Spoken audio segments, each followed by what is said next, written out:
Sir కరీంనగర్‌కి Bandi Sanjay గారు తెచ్చిన నిధులేంటండి? నిధులు చాలా తెచ్చారని అంటున్నాడుగా ఆయన. హ్మ్. ఆయన నిధులే తెచ్చేస్తే కరీంనగర్ ఇక్కడ ఎక్కడో ఉండాలి కదా. హ్మ్. ఎవరు ఇప్పుడు ఎంపీలుగా వీళ్ళ ఎంపీల వాళ్ళే సరిగ్గా వాడలేదమ్మా.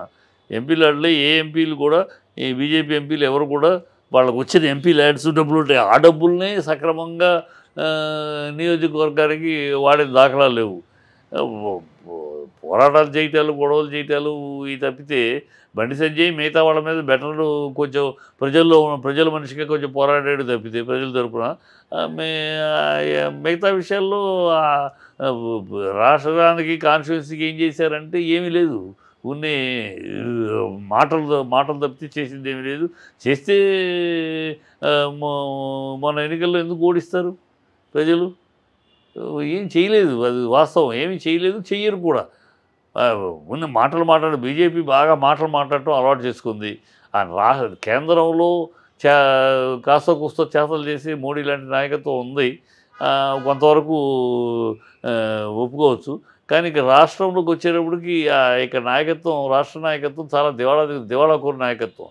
ఈడ కిషన్ రెడ్డి వీళ్ళు అంతా దివాళాకోరు గాలి సోది మాట్లాడే నాయకత్వం తప్పితే వీళ్ళకి ప్రజల నుంచి వచ్చే నాయకులు కాదు కదా. అందుకని ప్రజల సమస్యలు, వ్యూహాలు, ప్రజల్ని మంచి చేసే వ్యూహాలు ఏమి ఉండవు. ఉన్న పదవి కాపాడకుండా సీట్లు కదలకుండా కసబేగం కూర్చుంటే పైన వాళ్ళకి ఢిల్లీ వాళ్ళకి కాలు మొక్కుతూ బాంఛన్ కాలు ముక్త ద్వారా అంటూ కాలం గడుపుకునే బాపత అయినారు. కనుక వీళ్ళు ఏమి చేసేది లేదు, చేయగలిగేది లేదు. సార్ కేంద్రానికి కిషన్ రెడ్డి గారు తెచ్చిన నిధులు ఏంటండి? అదే ఇందాక చెప్పాను కదా, కేంద్రం వాళ్ళు 4 ఎంపీలు గెలిపిస్తే కిషన్ రెడ్డి మంత్రిగా కూడా ఉండి ఏం తెచ్చాడు?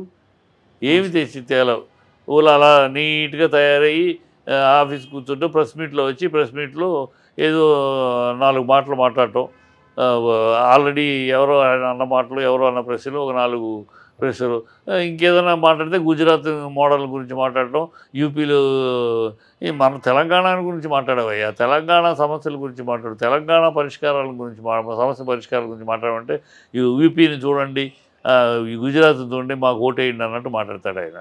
యూపీని గుజరాత్ చూస్తే ఇక్కడ యూపీ ముఖ్యమంత్రిను గుజరాత్ ముఖ్యమంత్రి వచ్చి పాలిస్తాడు తెలంగాణ గురించి మాట్లాడండి అంటే వాళ్ళు తెలంగాణ గురించి నోరు రాదు, తెలంగాణ సమస్య గురించి చర్చించడానికి నోరు రాదు.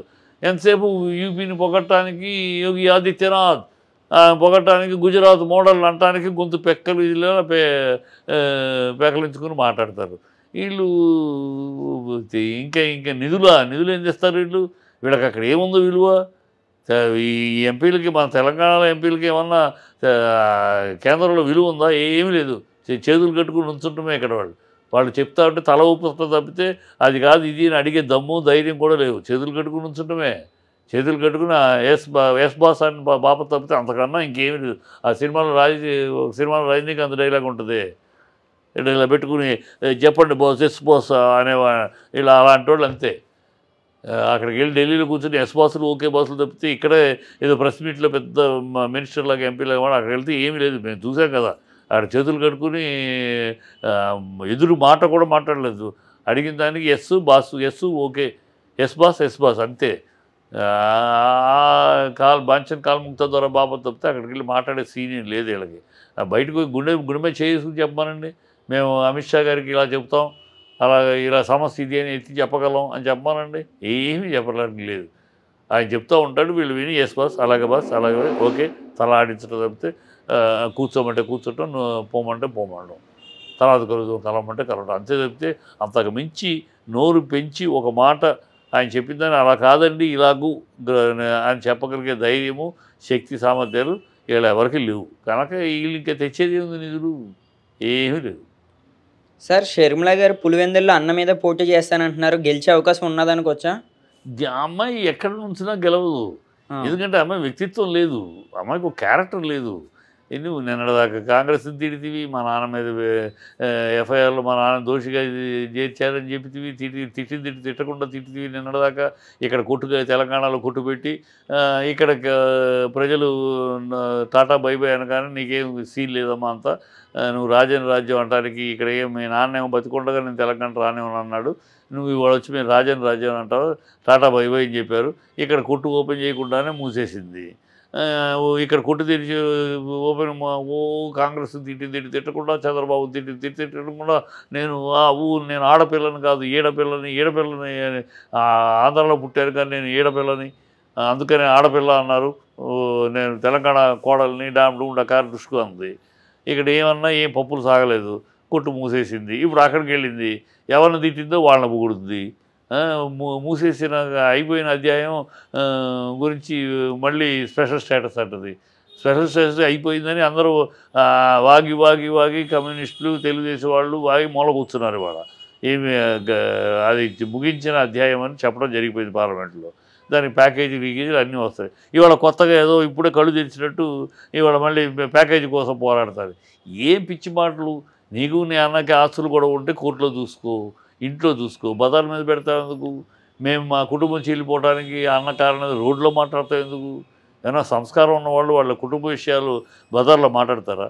అది కుటుంబ విషయం. నీకు మీ అన్నకి కుటుంబ గొడవలు ఉంటే మీ కుటుంబ విషయం, అది నీ ఇంట్లో మాట్లాడుకో, 4 గోడల మధ్యగా. ఇంకా కావాలంటే ఆస్తులు గొడవ ఉంటే కేసులు వేసుకో, కోర్టుకు వెళ్ళు. అంతేగాని ప్రజలకే సంబంధం, ప్రజల మధ్య పెట్టి చులకం చేస్తావు, కుటుంబాన్ని చులకం చేసుకుంటావు. ప్రజలు అసహించుకుంటున్నారు. ఇదేం పిల్లలు అసలు? పిల్ల ఏమాత్రం వైఎస్ అని పేరు పెట్టుకుంటుంది, ఎలా పెట్టుకుంటుంది? నువ్వు పెళ్ళైనాక మా సాంప్రదాయం ప్రకారం పెళ్ళైన ఆడపిల్ల అత్తారింటి భర్త ఇంటి పేరు కదా పెట్టుకోవాలి, భర్త ఇంటి పేరు రావాలి. భర్త శర్మ, నువ్వు శర్మ అవ్వాలి. వైఎస్ షర్మిలారెడ్డి ఏంటి? రెడ్డి ఎక్కడి నుంచి వస్తుంది నీకు పెళ్ళైనాక? అన్ని అవసరానికి అన్నీ వాడేసుకుంటాం, అందరినీ వాడేసుకుందాం అని. అన్నీ అమ్మాయి చిల్లరతనంగా ఉంది, అమ్మాయి మాట తీరు బాగలేదు, కల్చర్ బాగలేదు. ఎవరిని తిట్టి వాళ్ళ కాళ్ళ దగ్గర కూర్చుంటారు. ఇప్పుడు ఏదో తన ఉనికిని చాటుకుంటానికి తప్పితే నిజమైన ప్రజల కోసమో, ప్రజా సంక్షేమం కోసమో, ప్రజల కోసం అనేది కించిత్తు కూడా లేదు.